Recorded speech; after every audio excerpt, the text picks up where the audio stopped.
பார்த்திபன் கனவு முதற்பாகம் அத்தியாயம் 2 ராஜ குடும்பம். பொன்னன் போன பிறகு வள்ளி வீட்டு காரியங்களை பார்க்கத் தொடங்கினாள். குடிசையை மெழுகிச் சுத்தம் செய்தாள். மரத்தடியில் கட்டியிருந்த எருமை மாட்டை கறந்து கொண்டு வந்தாள். பிறகு காவேரியில் மரக்கிளைகள் தாழ்ந்திருந்த ஓரிடத்திலே இறங்கி குளித்துவிட்டு வந்தாள். சேலை மாற்றிக்கொண்ட பிறகு மறுபடியும் அடுப்பு மூட்டிச் சமையல் செய்யத் தொடங்கினாள். ஆனால் அவளுடைய மனது என்னமோ பரபரவென்று அலைந்து கொண்டிருந்தது. அடிக்கடி குடிசை வாசலுக்கு வந்து தன்னுடைய கரிய பெரிய கண்களைச் சுழற்றி நாலாபுரமும் பார்த்துவிட்டு உள்ளே போனாள். ஏதோ விசேஷ சம்பவங்கள் நடக்கப் போகின்றன என்று ஆவலுடன் எதிர்பார்த்தவளாய் தோன்றினாள். அவள் எதிர்பார்த்தது வீண் போகவில்லை. சற்று நேரத்துக்கெல்லாம் உறையூர் பக்கத்திலிருந்து 10-15 குதிரை வீரர்கள் வந்தார்கள். அவர்களுக்கு மத்தியில் அழகாக அலங்கரிக்கப்பட்ட 2 வெள்ளை புறவிகளும் ஒரு தந்த பல்லக்கும் வந்தன. அந்த வெண்புறவிகளின் மேல் யாரும் வீற்றிருக்கவில்லை. பல்லக்கும் வெறுமையாகவே இருந்தது. திடகாத்திர தேகிகளான 8 பேர் பல்லக்கை சுமந்து கொண்டு வந்தார்கள். எல்லாரும் தோணித்துறைக்குச் சற்று தூரத்தில் வந்து நின்றார்கள். பல்லக்கு கீழே இறக்கப்பட்டது.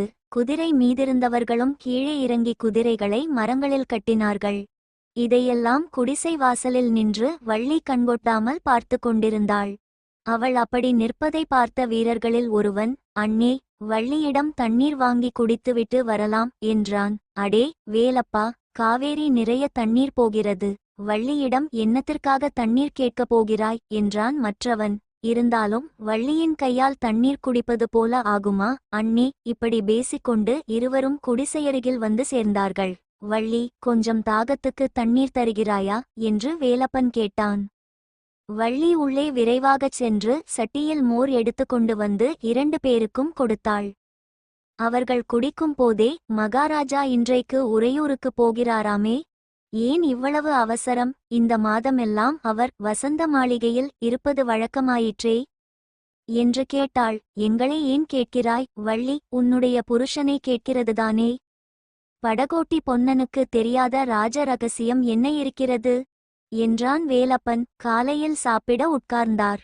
அதற்குள் அவசரமாய் ஆள் வந்து மகாராஜாவுக்குச் செய்தி கொண்டு போக வேண்டுமென்று சொல்லவே எழுந்து போய்விட்டார். "சரியாகச் சாப்பிடக்கூட இல்லையே" என்றாள் வள்ளி. "பாரப்பா, புருஷன் பேரில் உள்ள கரிசனத்தை. பெண்சாதி என்றால் இப்படியல்லவோ இருக்க வேணும்" என்றான் வேலப்பன். வள்ளியின் கன்னங்கள் வெட்கத்தால் குழிந்தன. "சரிதான் போங்கள், பரிகாசம் போதும்" என்றாள். "இல்லை வள்ளி, இந்த மாதிரி பரிகாசம் எல்லாம் இன்னும் எத்தனை நாளைக்கு செய்யப் போகிறோம்" என்றான் வேலப்பன். "ஏன் இப்படியெல்லாம் பேசுகிறீர்கள்? என்ன சமாச்சாரம் என்றுதான் சொல்லுங்களேன்" என்றாள் வள்ளி. "பெரிய யுத்தம் வரப்போகிறதே, தெரியாதா உனக்கு?" "ஆமாம், யுத்தம் யுத்தம் என்றுதான் பேச்சு நடக்கிறது. ஆனால் என்னத்துக்காக யுத்தம் என்றுதான் தெரியவில்லை. 4-5 வருஷமாய் நமது மகாராஜா காஞ்சி நரசிம்மவர்ம சக்கரவர்த்திக்கு கப்பம் கட்டவில்லை. வடக்கே படையெடுத்து போயிருந்த சக்கரவர்த்தி திரும்பி வந்துவிட்டாராம். நமது மகாராஜா 4 வருஷமாய் கப்பம் கட்டாததற்கு முகாந்திரம் கேட்பதற்காக தூதர்களை அனுப்பியிருக்கிறாராம். அவர்கள் இன்றைக்கு வந்து சேர்வார்களாம்" என்றான் வேலப்பன். "இதற்காக யுத்தம் ஏன் வரவேண்டும்? 4 வருஷத்து கப்பத்தையும் சேர்த்து கொடுத்துவிட்டால் போகிறது" என்றாள் வள்ளி. "அதுதான் நம்முடைய மகாராஜாவுக்கு இஷ்டமில்லை. முன்வைத்த காலை பின்வைக்க முடியாது என்கிறார்." இப்படி இவர்கள் பேசிக்கொண்டேயிருக்கும் போது நடு ஆற்றில் படகு வருவது தெரிந்தது. வேலப்பனும் இன்னொருவனும் உடனே திரும்பிப் போய் மற்றவர்களுடன் சேர்ந்து கொண்டார்கள். சிறிது நேரத்துக்கெல்லாம் படகு துறையை அடைந்தது. இது பொன்னன் போகும்போது தள்ளிக்கொண்டு போன சாதாரண படகல்ல. அழகிய வேலைப்பாடுகளுடன் ஒரு பக்கம் விமானம் அமைத்துச் செய்திருந்த ராஜ படகு. படகின் விமானத்தில் 3 பேர் அமர்ந்திருந்தார்கள். அவர்களை பார்த்ததும் ராஜகுடும்பத்தினர் என்று தெரிந்து கொள்ளலாம். பார்த்திப சோழ மகாராஜாவும் அருள்மொழி மகாராணியும் இளவரசர் விக்கிரமனுந்தான் அவர்கள். அறையில் பூண்ட உடைவாளும் கையில் நெடிய வேலாயுதம் தரித்த ஆஜானுபாகுகளான 2 மெய்க்காவலர்கள் படகின் இருபுறத்திலும் நின்று கொண்டிருந்தார்கள். பொன்னனும் இன்னொருவனும் படகு தள்ளி கொண்டு வந்தார்கள்.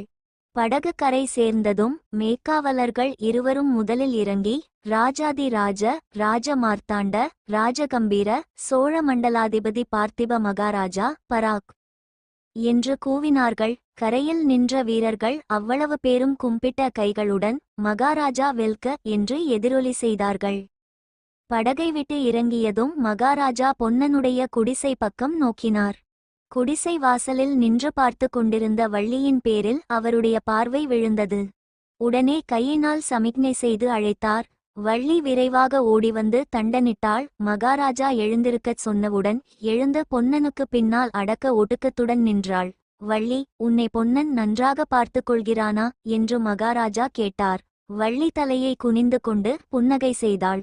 பதில் சொல்ல அவளுக்கு நா எழவில்லை. அப்போது மகாராணி, அவளை அப்படி நீங்கள் கேட்டிருக்கக்கூடாது. பொன்னனை நீ நன்றாக பார்த்து கொள்கிறாயா என்று கேட்டால் பதில் சொல்லுவாள் என்றாள். மகாராஜா சிரித்துவிட்டு, வள்ளி, மகாராணி சொன்னது காதில் விழுந்ததா?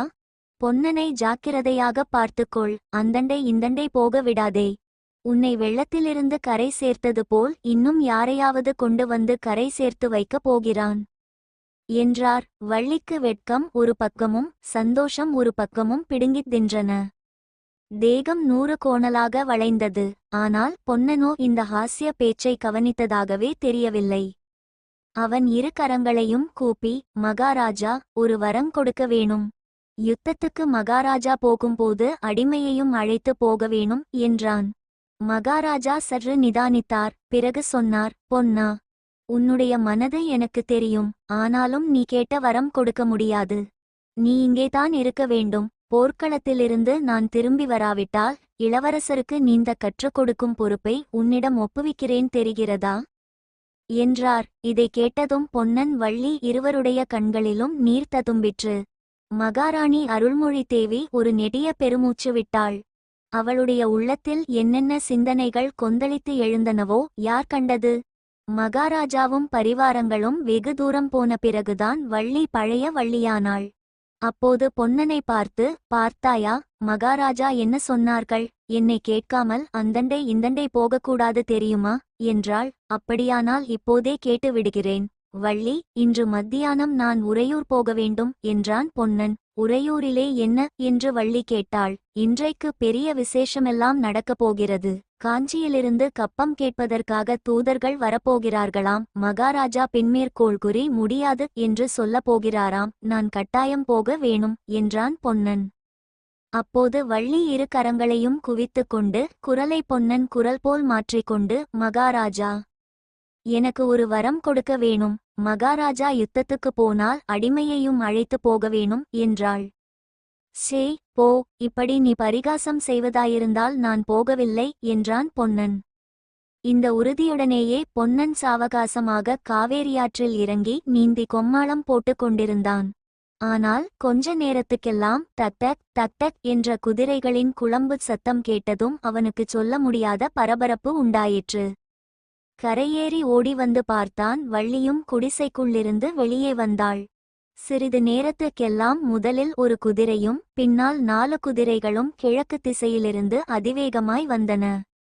முதல் குதிரையின் மேல் இருந்தவன் கையில் சிங்க உருவம் வரைந்து கொடி பிடித்து கொண்டிருந்தான். குதிரைகள் உறையூரை நோக்கி பறந்தன. சிங்கக்கொடி போட்டு கொண்டு போகிறார்களே, இவர்கள் யார் என்று வள்ளி கேட்டாள். மெய்மறந்து நின்ற பொன்னன் திடுக்கிட்டவனாய், வள்ளி, இவர்கள்தான் பல்லவ தூதர்கள். நான் எப்படியும் இன்று உறையூர் போக வேணும். நீயும் வேணுமானால் வா, உன் பாட்டனையும் பார்த்தது போல இருக்கும் என்றான். தொடரும்.